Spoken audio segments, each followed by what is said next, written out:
Okay, hi guys. Let's look at a few more examples of simple harmonic motion uh, that are just a little bit more complicated, a little bit more demanding. So in this one here, we've given the acceleration in terms of x, where x is a displacement in centimeters and t is time in t seconds. The body starts from the point x equals 2 with an initial velocity of 6 pi centimeters per second.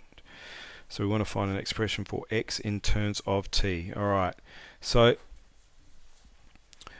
we could kind of assume at the start here, and we know when we're dealing with simple harmonic motion, that one of the solutions is going to be something like this. A sine kt plus alpha. Now, if I knew specifically this one was starting at its furthest point away, I could use cos there, but I'll stick with sine here. Everything will work out. So let's start with that assumption.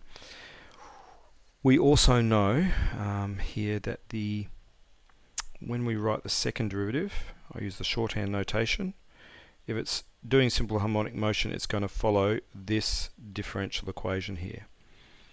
So comparing these two differential equations, I can see that negative k squared is equal to negative 9 pi squared. This is very helpful because then we can get what k is. So here k is 3 pi. That's handy. This one here is not telling us the amplitude. It is telling us some more information there, so that we're going to be able to find the phase shift, and we're going to be able to find what the amplitude is from that extra bit of information about the velocity. So let's go for it. The derivative here is going to be a cos kt plus, and we know what k is now, so cos of 3 pi t plus alpha times 3 pi. So that gives us 3 pi a cos 3 pi t plus alpha. Now that's the first derivative. Remember, that is the speed of the object, the velocity. We're told that the speed when t equals 0 is 6 pi centimeters per second. So we can use that information now. Cos, remember t is equal to 0, so this all disappears. So that just gives us that there. Divide both sides by 3 pi and we get this.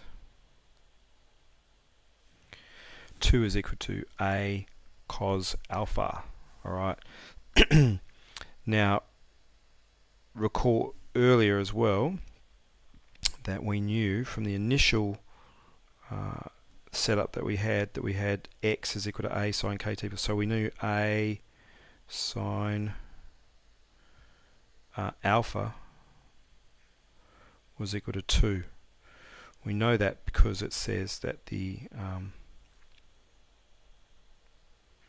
body starts from point x equals 2. So we know that when t is equal to 0, x is equal to 2 as well. So we know those two bits of information help us know. Initially we're at t equals 2. That means the displacement was 2, so a sine alpha is equal to 2. And we also know something because about the velocity. So we've got these two equations that we can now solve simultaneously.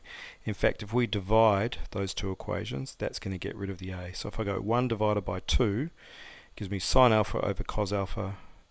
It gives me tan of alpha is equal to 1. Gives me alpha is equal to pi over 4. And also we can get the value of a. Now that we know that, I can say from equation 2, 2 is equal to a cos pi over 4. So a is equal to 2 divided by root 2 over 2. So you could say that that's 4 over root 2, or 4 times root 2 over 2. So we end up getting 2 root 2 for the value of a. So here is our expression. X is equal to 2 root 2 sine 3 pi t plus pi over 4. So that then is our expression for the displacement of the object at any time t. Part B says what's the velocity when t is equal to 2. So we just have to substitute into our velocity equation. So our velocity equation was 3 pi a, so 3 times pi times, and a is 2 root 2. So we've got 6 root 2 pi cos 3 pi t, so 3 times pi times 2, in this case t equals 2, so 6 pi plus pi over 4. So we just need to get our calculator out, and we'll see that exactly that is 6 pi centimeters per second.